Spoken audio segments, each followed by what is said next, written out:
It is August 22nd, 2022. This is City of Rhinelander Common Council agenda. It is 6 p.m. We're at City Hall, Council Chambers. Clerk, please take the roll call.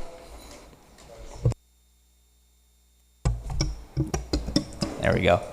Tom Kelly. Here. Stephen Jopek. Here. Eileen Daniel. Here. Carrie Mikulowski. Here. Gerald Anderson. Here. Thomas Barnett. Here. David Holt. Here. Leanne Felton. Here. Chris Hannes. Here.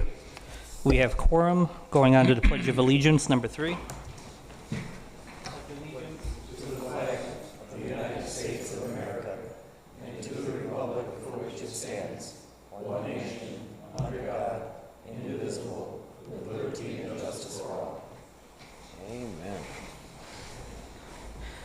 Okay, moving on to number 4, which is public comment. Any of the aldermen have any public comment from their districts? Not seeing any. Bill Freudenberg.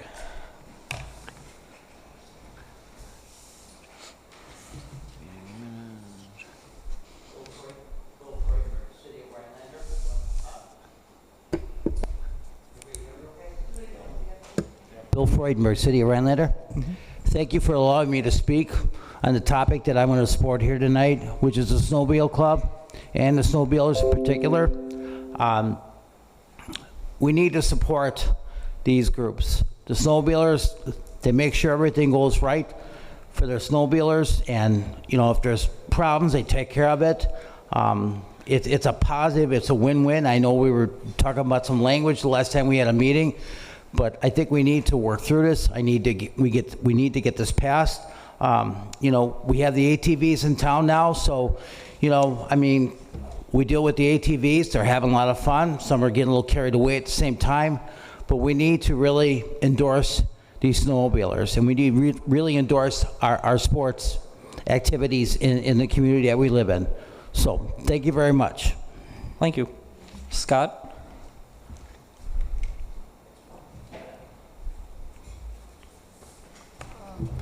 Good afternoon, Scott Hetland, Hodig Snow Trails. Again, we're here today to help support for that ordinance change we put through earlier. We're looking, hopefully that gets passed tonight to allow us to get that critical link for our trail system to get through town and give us access to snowmobile to all sides and all the way through town. So we appreciate it. Thank you. Thank you. Anyone else for public comment? Not seeing any. Okay, moving on to number 5, mayor's comments. So this update is pretty much we have made a decision regarding our street foreman position. So we have combined that with water utilities. So Tom Roser will be permanently overseeing both of those committees, well, departments, I should say.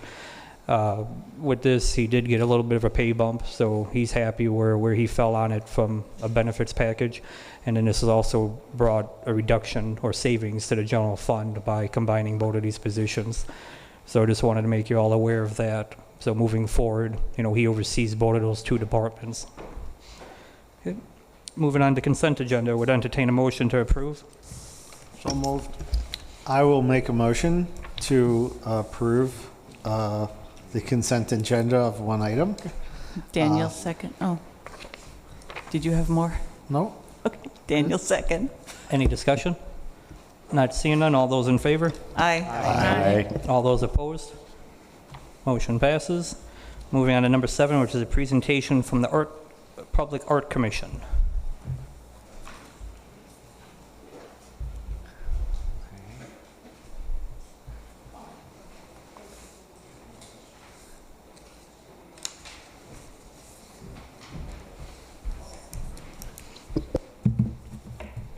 Is this on? Yeah. Okay. Hi, my name is Jenny Bonardelli, and I'm with the Rhinelander Public Art Commission.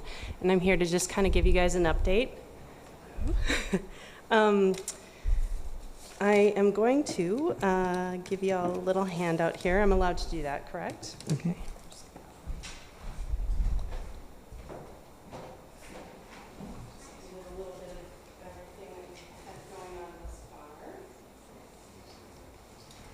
Thank you.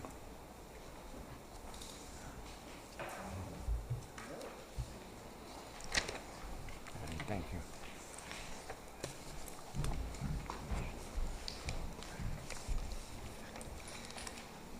All right, so as you're likely aware, Rhinelander Municipal Code 2.01.166 is now in place.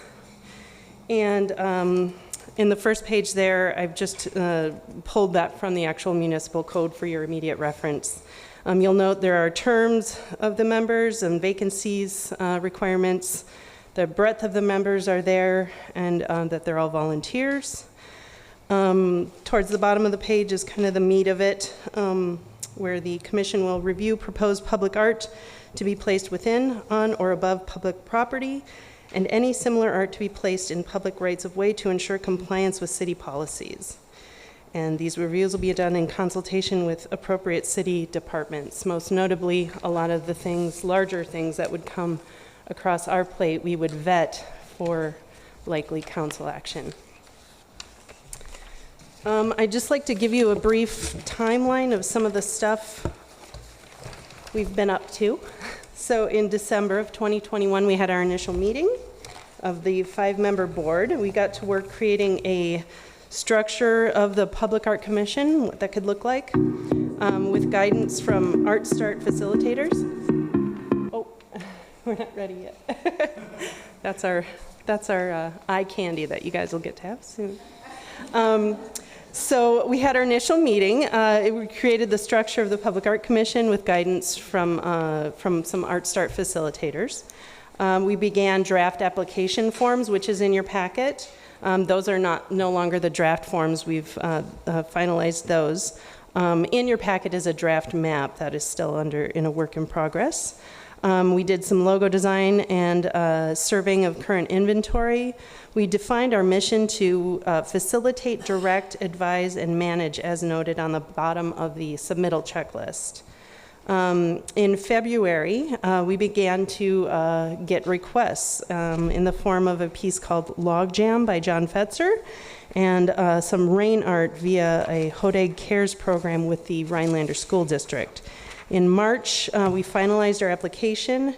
We fostered some communication with Public Works and a Living Blues request due to lack of grant funding. And then some support with Art Start in the library. Communication evolved, and that exhibit was eventually installed in the library Carnegie entrance. In April, we discussed a call for artists kind of process that we wanted to undergo and what that would also look like, and how we can do things like highlight local artists and also try and pull in maybe some more established artists from elsewhere to enlighten and inspire our community. In May, a map and some inventory of existing public art was begun. We assigned roles to various members, and we also have requests for public input on what they deem as current inventory of public art in the city of Rhinelander on the Art Start website. We refined our press release, and we reviewed the actual application for the Logjam piece, which was respectfully declined due to the proposed location and some safety concerns. In July, we reviewed and discussed and approved a mural application at Hodag Park highlighting the water ski organization. We applied a condition with if the water ski organization shall move or cease, that should be removed, but they gave that our blessing. So that's kind of in a nutshell what we've been up to. And I would like to, I guess, any questions for me at this point, and then I'll turn it over to Andrew, who is another member here who has done a fun little video that you guys get to see. I do have one just for clarification. So Yes. when you get to number 4, D, which is private site owners, Yes. can you explain a little bit more what you're referencing here? If this is like a painting on the wall versus painting, something that could be Yeah. added to the wall versus actually painted on a wall, and when would that apply? When it comes to private property, we would have no say unless the actual property owners wanted to generate community input and approval and guidance thereof. That's what we're there for in the private property arena. Did that answer your question? Okay. So with the package you handed out, it looks like the first page is a copy of the code that was approved by Yes. council. The official Rhinelander Public Art Commission policy, just because I wasn't around when this was made, was this more made, so page 2, 3, 4, was that made more by common council or was that made more by the commission? This was generated with, I believe, Mayor Frederickson and the facilitators at Art Start to establish the policy. So I think they did a real, kind of meat and potatoes document that informed the refined policy. Okay. If I'm incorrect, I think that was the intent, yes.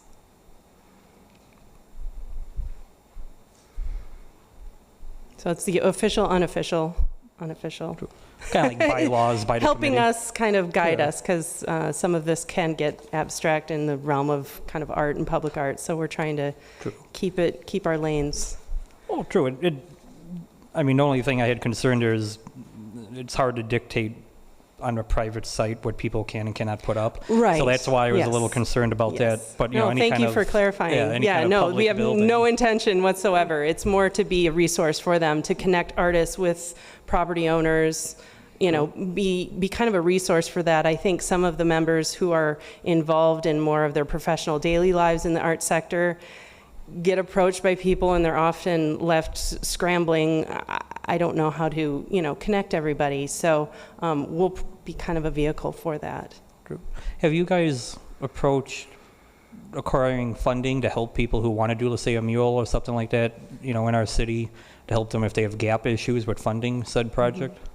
I believe the facilitators at Art Start are the ones who are really tapped into the artistic grant community, and they can provide resources.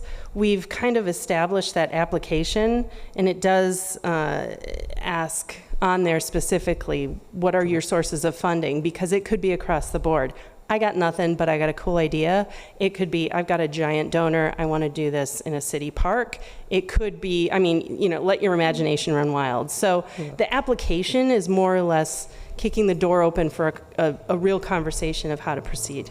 Okay, so you're kind of the commission's more of a linchpin of connecting the right people with the right funds and the right location to Correct, provide yeah. art We for want the to be community. a hinge to bridge, all interested parties and do it in a respectful and hopefully decent manner with, I'm impressed with the breadth of our board, because, I have a background on the zoning commission, as I see you there, and we have people with Art Start. We have Andrew, who you'll see next. He's an amazing digital artist. We have Mr. Rosenberg, who's been around and involved in a lot of budgeting and more official things like that. So I've really enjoyed the varying inputs that we get. Thank you. Yeah. Anyone else? Or are you ready for Andrew's? Ready? Yeah, we'll send him on up. Come on down. I have an extra packet. Would Austin like one? Yeah, okay. Hello, my name is Andrew Egan. I am, as it laid out in the people, there's long-term members and then there's a shorter-term member, which is usually the artist. So I am that. I will be part of this until December of this year. I made this video. This is showcasing all of the public art that Rhinelander already has. So, and I want to drive home the point of how important art is and why this commission is important, because it really impacts our daily lives for the better or for the worse if it's not done correctly.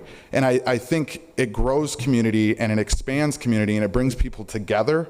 And that's why I wanted to be on this commission, and I just think it's really important. And you can also showcase what Rhinelander's been through and where we're kind of going. So obviously this video is going to be where we've been, some of the public art that we have, and things like that. So if you wanted to play that whenever you are ready.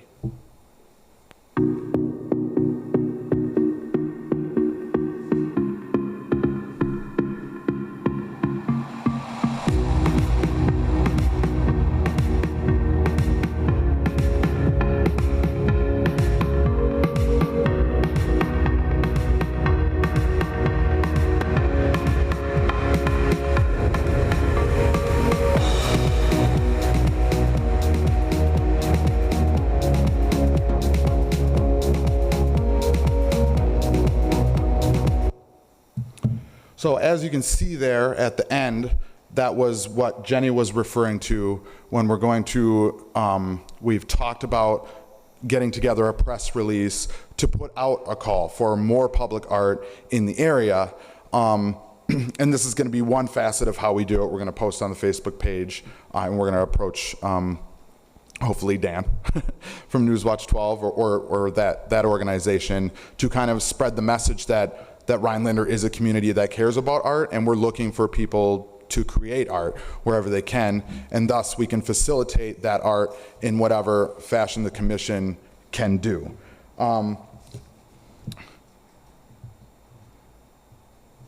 Yeah, do you have any questions for me? That pretty much sums it up. What's your achievable goals for the next 6 months with the commission? Yeah, so right now we're at a point where we want to see public art go up. So that's what the press release's goal is, and to see the mural with the ski show go up, and the water art that happened, and just seeing all of that happen. So that's what we want to do. We kind of want to get that ball rolling. Another thing that we are doing that is on the back page of that pamphlet. Jenny has put together a map, and this is going to document all the public art, and this is directly related to essentially tourism, because these are going to be placed around Chamber of Commerce, places like that, possibly even here at City Hall. And this is going to have locations of public art that's already there. Obviously, the video showcased a few of them. And we have so much awesome architecture. I mean, the courthouse. Anyway. So yes, and this is going to be to get the word out about it and to make it easier to find these pieces of art instead of just stumbling upon them. So our goal in the short term is to finish this, and that will help because I've been doing a photo inventory along with the video, and we'll have pictures and things like that. So these will be out, handed out to the public in whatever way we can. So that's our short term, and then like I said, our long-term goal is to generate artists and community around art, and to positively impact Rhinelander's future with making it an artistic and just creative community to be a part of. Do you have information on like potential sites for future art that you kind of have in your back pocket in the event an artist comes out and says, "Hey, I've got this idea. Where can I find a canvas?" Do you have connections where you've kind of built up a stock of places that could be used for these types of artwork? As far as writing anything down or documenting those things, not quite yet, but we do have ideas in mind for those types of things. And obviously, like they were saying with the private people, just for an example, would be the music store just opened up, and they were looking for private, and they got connected with us, and we're helping them facilitate that. So that would be a location. But as far as locations, I mean, a lot of that is dictated by the artist as well. Where would they want to put that art? Because that's part, placement is part of, it could be part of the piece, depending on what that piece is. So thus far, we've left it open in an attempt to encourage that type of thing. But if it came down to it, we would have probably no problem reaching out to people or looking for places for art if the artist didn't have a spot in mind or needed such a resource. Mr. Barnett? Andrew, is there a place on the page, or will there be a place on the page or website where artists can see jobs that are out for bid, so that we get a truly versatile response from artists, not only from out of the area, but also in the area, because we got many great artists in this area right here. Absolutely. So I'd hate to see it become one-sided, and I'd like to see it more open to where any artist of any caliber can put in a bid to any kind of job who's actually looking for an artist. Yeah. Right now, what we've done is we're going to put out this call simply because we haven't really come up with an art project. We don't have one set in stone, let's put it that way, that we're ready to say, hey, this is a job that we need. So this call is more, hey, do you have an idea for a public art piece? Yeah, but that is a really good idea, and I think that is something that we should integrate, a way to, hey, we want to beautify the utility boxes around town, or we want to beautify some benches, and then put a job out for that. And that is something we have kind of discussed, not putting on the website per se, but in social media posts and things like that, stating, hey, this is a job, we're looking for artists to complete that job, and then however they would reach us, you know, and we would kind of vet from there.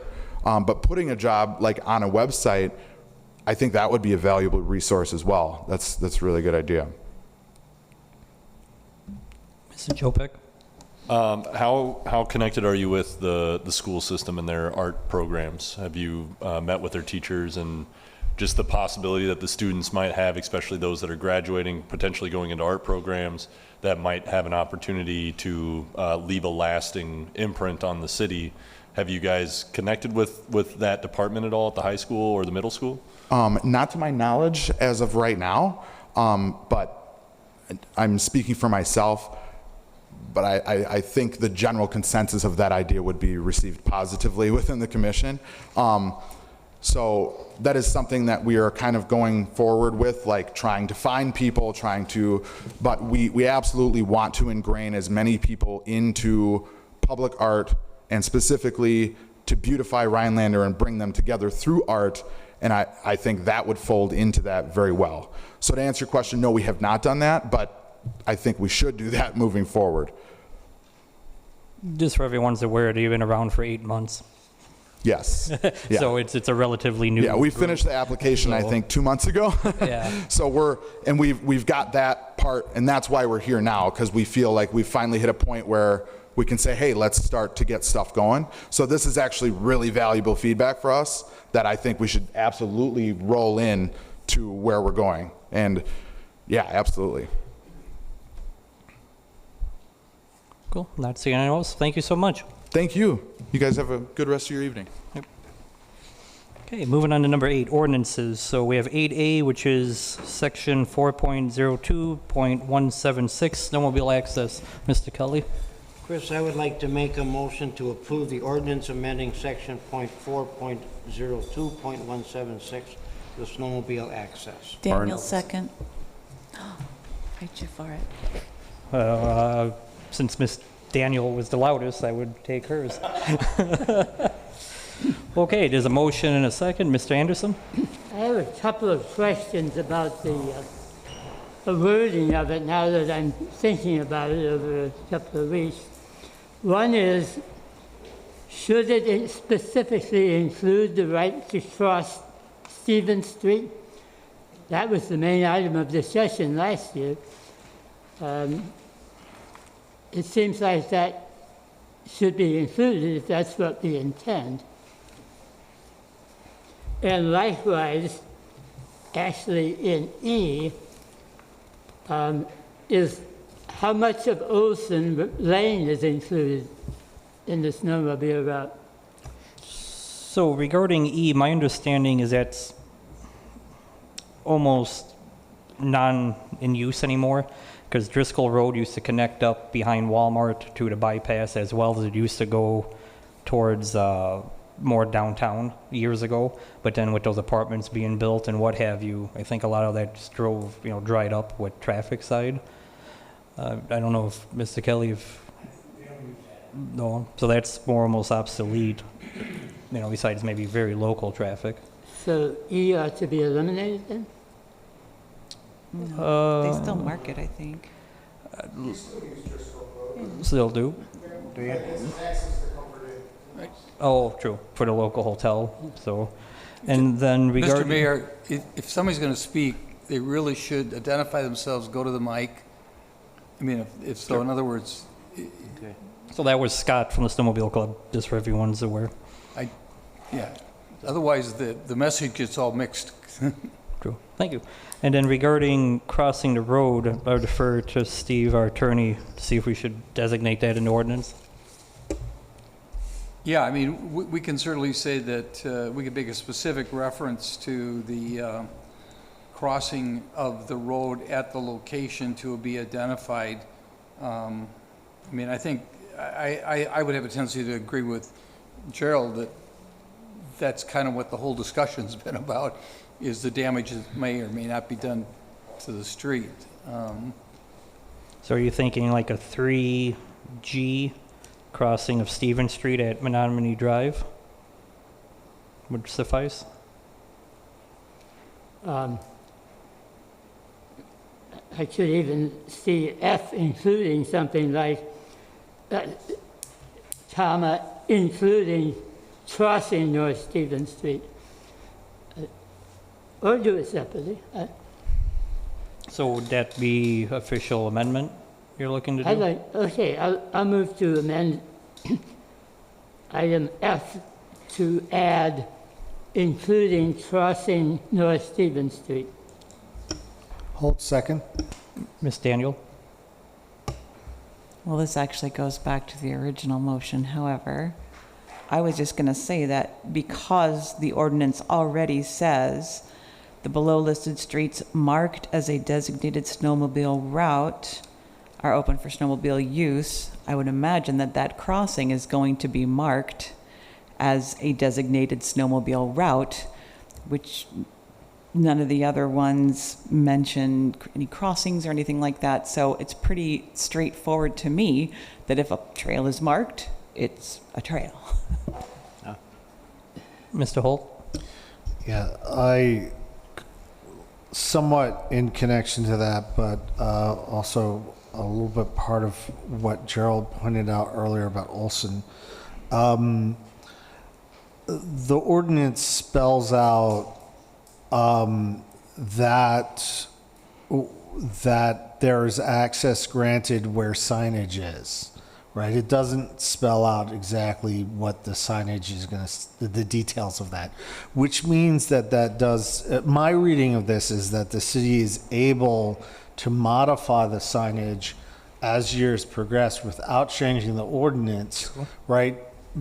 Based on needs, based on changes in construction, changes in flow, any reason why. So with regard to leaving something in or taking something out, I would suggest keeping in mind the idea of having an ordinance that's written in such a way that we don't have to change the ordinance if we need to make a minor modification to things like signage, right? So whether or not something is in use currently right now is not necessarily as important as whether or not it's part of a general area that is that's contiguous to snowmobile traffic. And yeah, I agree with Ms. Daniels' point.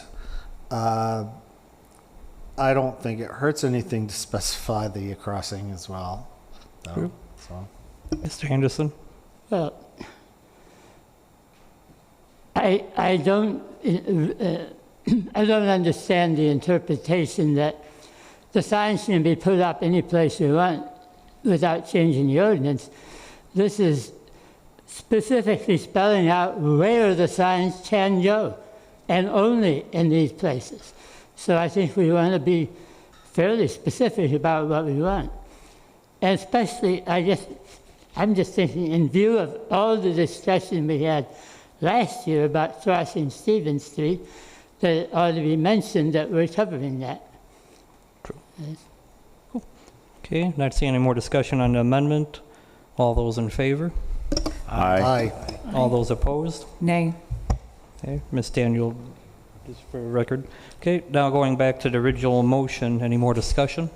Mr. Anderson? Okay, I have, I guess, an amendment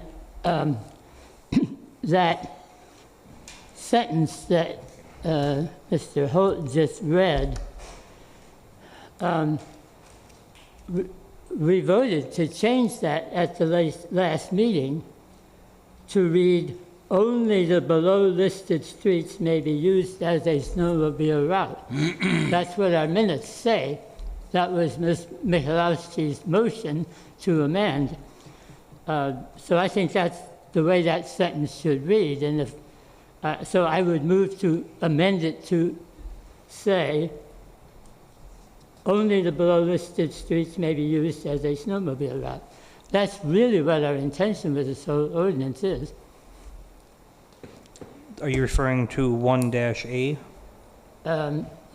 The end of the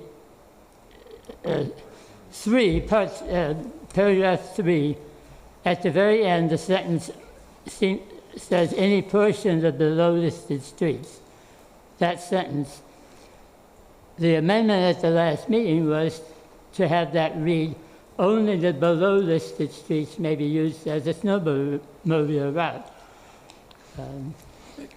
So, Steve, just for clarification, so since the amendment for the first reading, does that force us to follow that pretty much, or? Well, first of all, let me explain why we changed it the way it is right now, okay? Because I think we're very cognizant of what was said at the last meeting. But the kicker is, and the reason that it's the way it is now, is because marked as a designated snowmobile route would have left, that's what you're taking out, Gerald. That's the language you're removing. And there was a strong feeling that we don't want to leave, now this goes back to a statement you made, we don't want to leave this wide open that if it's not designated as a snowmobile route, which portions of those streets are marked as snowmobile routes, portions are not marked as snowmobile routes, and if it just said the road, then you could have confusion as to what's marked and what's not marked. The intention is that the snowmobile route will be marked, and there will be designation where that is, so that we don't run into the problem of someone saying, well, it says I can go down the Kemp Street frontage road. Where does that start? Where does that stop? Well, it starts where it's marked, and it ends where it's not marked anymore. And that was the intent of leaving in the language that said the below-listed streets marked as a designated snowmobile route are open for snowmobile use. That was the whole purpose of leaving it like that. And, you know, I just think that's important that you keep that clear. And that also reflects on the concept that this ordinance could easily change from year to year because of street construction, because of work that we're doing. So that's why it's important that we mark routes and we have routes so that people are not confused. That's the reason for it. I don't know if that answered your question, Mr. Mayor, but that's what I wanted to point out. Because we talked about these things. Mr. Holt? Thank you. Yeah, I agree with our city attorney. Also, my recollection of Carrie Michalowski's motion with regard to that was her, and she can correct me if I'm incorrect here or if I'm wrong, that she wanted to remove the double negative. And so as it's read with the two knots struck out, is any portion of any of the below listed streets marked as a designated snowmobile route are open for snowmobile use. I think that is really clear, and I like that language. So, and any of the discussion of how to necessarily word it, because there was some discussion of how to word it, but we came back around to Ms. Michalowski's original intent was just want to remove the double negative, which is grammatically, I think, a good thing. And so I think that the language of that sentence is not only good, but it's also necessary. Mr. Kelly? I'll agree with David. It's pretty clear what that sentence is telling us to do. And if we don't get this going pretty soon, we're going to have snow. You know. We're going to have snow. Okay, so technically, Mr. Anderson made an amendment. If I do not hear a second, the amendment will die. I do not see a second, so that unfortunately amendment dies, so we're back to the original motion. Mr. Anderson? I still have a question about Olson Lane. is that part of the snowmobile route now, even if it's not used? I mean, is that marked? Currently, I know it is marked, and it was made to my knowledge they use it for the hotel for access. So that way people at the hotel have access directly to the snowmobile trail system. And nothing beyond the motel? Nothing beyond the motel. Okay. Okay. Not seeing any more discussion. Clerk, take the roll call. Stephen Jopek. Aye. David Holt. Aye. Leanne Felton. Aye. Tom Kelly. Aye. Gerald Anderson. Aye. Carrie Mikulowski. Aye. Eileen Daniel. Aye. Thomas Barnett. Aye. Ordinance passes. Congratulations. Okay, moving on to 8B, which is CR 10-1A. This is city-owned property that we're trying to make part of the city. Would entertain a motion to approve. Daniel, make a motion to approve ordinance annexing CR-10-1A to the city of Rhinelander. Mikulowski, second. Any discussion?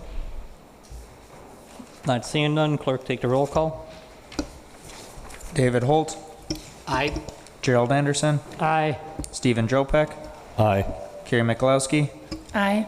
Eileen Daniel. Aye. Thomas Barnett. Aye. Leanne Felton. Aye. Tom Kelly. Aye. Ordinance passes. Moving on to 8C, which is 3-4-2, park regulation ordinance cleanup.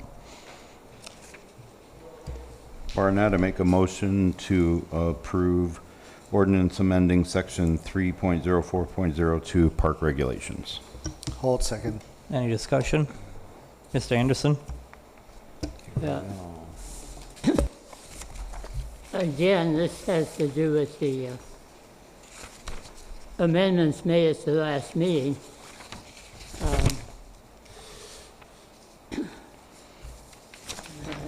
I'm sorry, I'm trying to find that. But,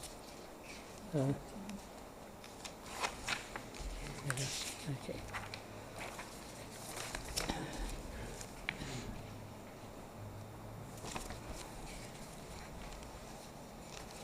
I, at one point, made a motion to change paragraph 11 so that it would conform with the other things on that list, things that we are trying to forbid, okay? So what my motion was to make it read, bring pets into a park except on leash. That's what we want to forbid, is not having a leash. The way this reads now is forbidding bringing pets on leash into a park. I don't think that's what we want. Correct me if I'm wrong.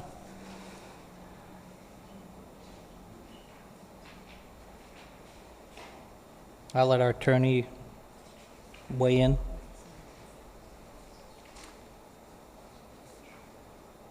Yeah, I mean, technically, he's absolutely correct that if you read the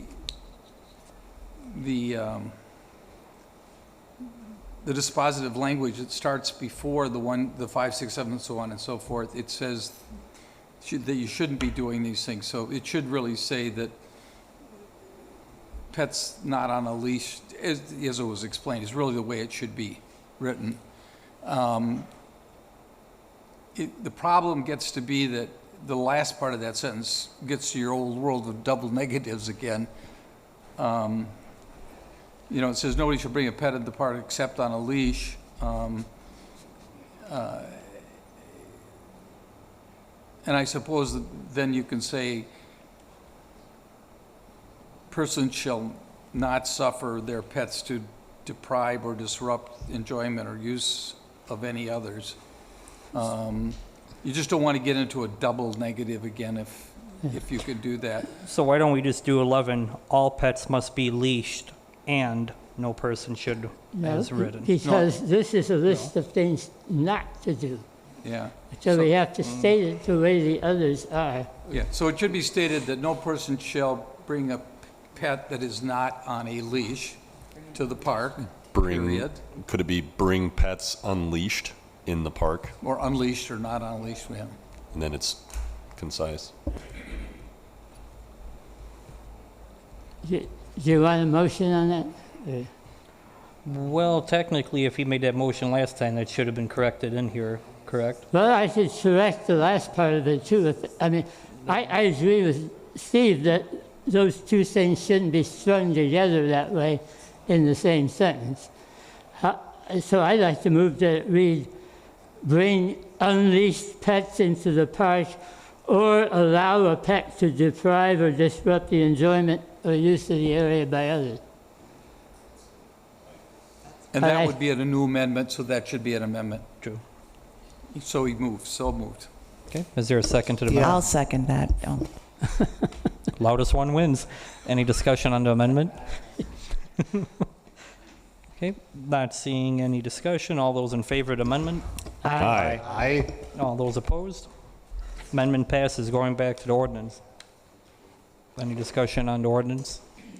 Not seeing. Clerk, take the roll call. Leanne Felton, Aye. Stephen Jopek, Aye. Eileen Daniel, Aye. Tom Kelly, Aye. Gerald Anderson, Aye. David Holt, Aye. Thomas Barnett, Aye. Kieran Mikulowski. Aye. Moving on to 8D, I would recommend this be tabled to our next meeting due to it's not where it needs to be. I second that. Well, I don't know if you need I a second or not. I will make a motion to table this item, ordinance amending section 4.05.05, public amusements, until next Go ahead. meeting. Go ahead. Barnett, second. Sorry. Any discussion? Not seeing any. All those in favor to table? To next meeting, correct? Yes. Otherwise, it kills the motion. No, I said to next meeting. Okay, I couldn't hear, I'm sorry. Okay. All those in favor of tabling? Aye. Aye. All those opposed? Table passes. Okay, moving on to 10A. So this is a DNR Urban Forestry Grant Resolution. I'll make a motion to approve Resolution 2022-18 DNR Urban Forestry Grant Resolution. Jopek, second. Okay, and pretty much it says we are applying for money to help our tree program. Any discussion? Not seeing any. All those in favor? Aye. All those opposed? Motion passes. Moving on to 10B, which is complete streets. So this is kind of detailing and outlining as we do capital improvements or as the city expands. We're going to take in consideration ADA friendly as well as sidewalks and signage where needed in our city. Holt, I'll make a motion to approve Resolution 2022-19, Complete Streets Resolution. Is there a second? Barnett, second. Any discussion? Not seeing any. All those in favor? Aye. All those opposed? Resolution passes. Moving on to 10C, if I could have our chief of police come to the podium. So this is a citywide deer hunt, and our chief would just tell us a little more about the locations and his recommendations. This has been going on for 10 plus years. Last year, the hunters that signed up for the program harvested 17 deer within the city limits. As a refresher, this program that we work through with the Wisconsin Department of Natural Resources is only available on private property. It does not, you cannot deer hunt on city-owned property. So a private property owner would either hunt on their own property or give permission for someone to hunt on their property. It's only for bow hunting, not rifle season. You cannot discharge a rifle in the city limits. The other thing that if you do decide to pass this and allow this, the one change that I would recommend is checking with the DNR. I had some hunters last year ask me, we don't understand why we can't bow hunt during the gun deer season when you can do it, during and I wasn't aware of what the rationale was from the previous councils and previous chief as to why. So checking with the DNR, the only regulation it would be that if you're a citywide bow hunter and you want to hunt during the 9-day gun deer season, you would have to wear blaze orange, just like every other hunter has to within the state. So I would include that we would include the 9-day gun deer season in our bow hunt season. And the only time that it would not be allowed would be on trick or treat on Halloween, just because of the vast majority of people that are out walking. And any other time, as it's been written before, that the mayor or I feel would determine that we should not do it for whatever reason might come up. And there hasn't been a reason in the past, but it's just in case a safety issue were to come up. So again, the DNR is waiting for our approval, and then they would go ahead and start the process. The deer season would start the first day or Saturday in September. I think it's the second Saturday. I can't remember the date off the top of my head. So we'd have to have people fill out the land permission and the location. What we do at the police department is we put up a citywide map. It's too big to bring here, and we color those parcels in, indicating the parcels that have authorized permission because the landowner agreed to allow people to come and hunt. So we have that for the officers who, if they get complaints, they look at it, they look, okay, this has been approved. I personally look at every property. If they've hunted before, I just call them and ask if they put their deer stand in the same spot, or if it's someplace different, then I go and look. So just to make sure that, thinking about what the hunter's thinking about when they're putting their stuff up. So there's a process for me to approve them. Once I receive their request, I touch base with them. Any questions? Mr. Kelly? No more. Mr. Holt? Yeah, I would make a motion to approve the citywide deer hunt with the provision that we also allow for the bow hunting during the 9-day gun season, and excluding the day that children are trick-or-treating for Halloween. Barnett, second. Mr. Anderson?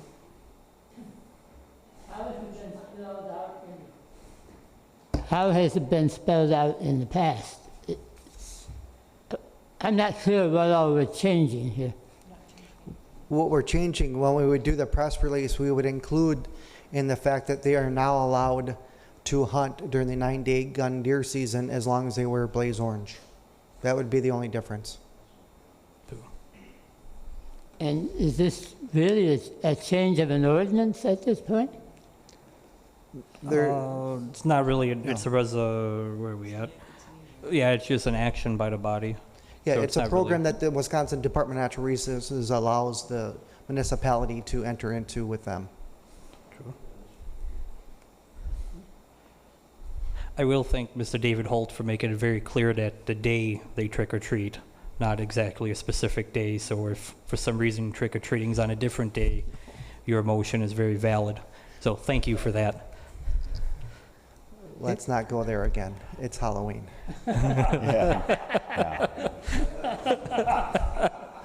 Okay, not seeing any discussion. All those in favor? Aye. Aye. All those opposed?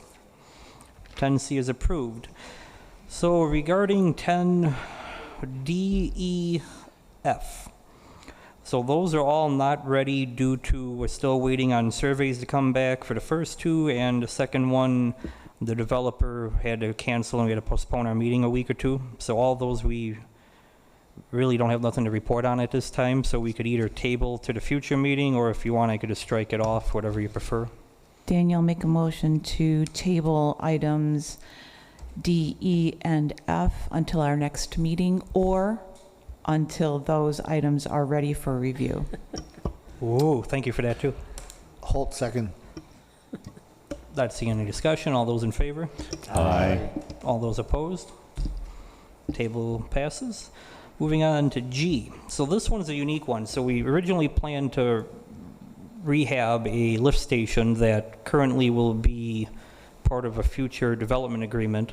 So there's no point in rehabbing what we don't know what the exact outcome needs to be. So due to that, wastewater is looking at other options for another station. It's a little rough. Similar concept where we're about one meeting away of getting those quotes in. And then from there, that would come to this body as a potential expense to fix the lift station in question. So I would ask this would be tabled similar fashion. Barnett, I'll make a motion to table G, discuss and approve possible proposals for upgrades to Kemp Street lift stations until it is ready to be proposed to council. Joe Peck, second. Any discussion? Mr. Anderson? This would be a parliamentary inquiry, I guess. Is it necessary to table these when there's nothing to table, really? Can't we just say? You need to have your mic on, please. Can't we just say they're withdrawn from the agenda or something like that? I believe we could go either route. It's just more myself removing it versus the body making that decision. So, as Mr. Kelly put it, yes. I'm sorry, I didn't hear what he said. Pretty much what he was saying in a nice way is it's the body making that decision to move it to the next meeting versus administration just forcing it. So, okay, moving on to 10H. So this one I've been asked about by multiple alder people as well as staff. So right now we have 2 candidates who applied for this position. There's word of a third one coming in. We did research and we do have a company that's willing to do some of the marketing, first round of background checks, as well as the first round of interviews, and then make recommendations to us. That comes at about a $9,000 price tag. So at this time, I did not sign that contract just yet. I want to wait a couple weeks and see how many more candidates come in. From there, Rachel, who's HR, Zach will be back, and myself will sit down, and if we believe we have potential candidates that meet all the qualifications, we will bring them to this board to discuss if we want to make an offer to one of those, or do we want to sign a contract and try to see if we get more marketing to it. Ms. Michalowski? I think for transparency purposes, it would be best to have a company involved with this. I've gotten some people calling me and saying that they're uncomfortable with having the current administrator be part of the hiring process of the new administrator. And I think if we have the company that we used prior, or a company like that, it would be more transparent and... True, and he doesn't really have a part, he just has input. So he's not a voting member in this matter, it's this body here.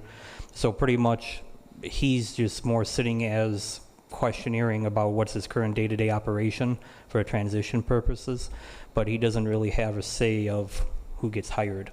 With that, it would still go through multiple interview processes with this body, as well as all of our directors having input too. So the goal is, if we get some really good candidates, I don't want to spend $10,000, $9,000, $10,000 for a firm to say, yep, that's a really good candidate. So we're hoping we could possibly bypass that based on quality candidates.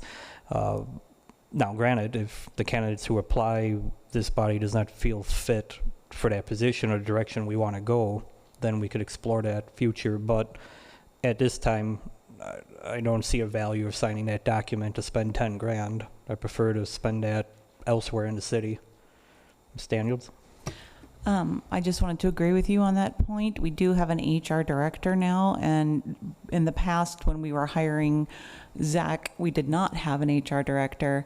And so for us to put more money after, we're already paying her salary, that doesn't make any sense to me, and especially if we're getting qualified candidates. So I just wanted to put that out there again. I don't think there would be a transparency issue, as could be, since everything is FOIA worthy. So just putting that out there. I wouldn't want to spend more than $5,000, honestly, on something like this. Mr. Anderson? So we're getting applicants without any advertising or anything? So we're advertising through like we would do any government position. Oh. So this firm is more of a marketing firm to market the position, and then they have a pool of candidates internally. So we're doing kind of the Indeed version versus hiring a company to job, headhunt, so to speak. where an are we, administrator. where are we advertising? So with that, we have 2 candidates that officially turned in. One said they would be in the next couple days. As far as the company side, that is ready to go, just needing my signature, which for the next couple weeks, I'm not interested in signing due to cost savings. What kind of advertising are we doing? So the typical, so anything like the NeoGov, it's on, I believe it's on Indeed, so that's something Rachel did, the generic posting, no different than mechanic or deputy clerk at this point. We're also in the process of making a brochure to kind of help spotlight the community. So any candidates that aren't local get a little more insight of, population size, what we're looking for in a candidate. Mr. Holt? Yeah, I wanted to speak to a little clarification. I agree with you and Ms. Daniel, as far as not spending any money.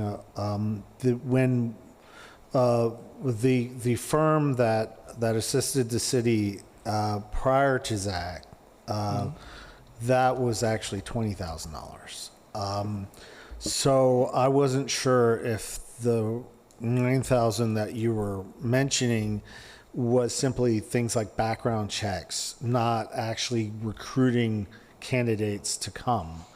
But either way, I agree with you on not spending money if we've got qualified candidates already. True. Not having a contract in front of me, but I believe it did include background checks, but it was more the first round of phone screens and then pass it along, where I believe the last time around it was more in-depth and they did more of a ranking and, personality profiles and stuff with that. Miss Daniel? Well, when it comes to background checks, we have a police department. That's what I said. Part of the reason why I don't want to, I lost my pen,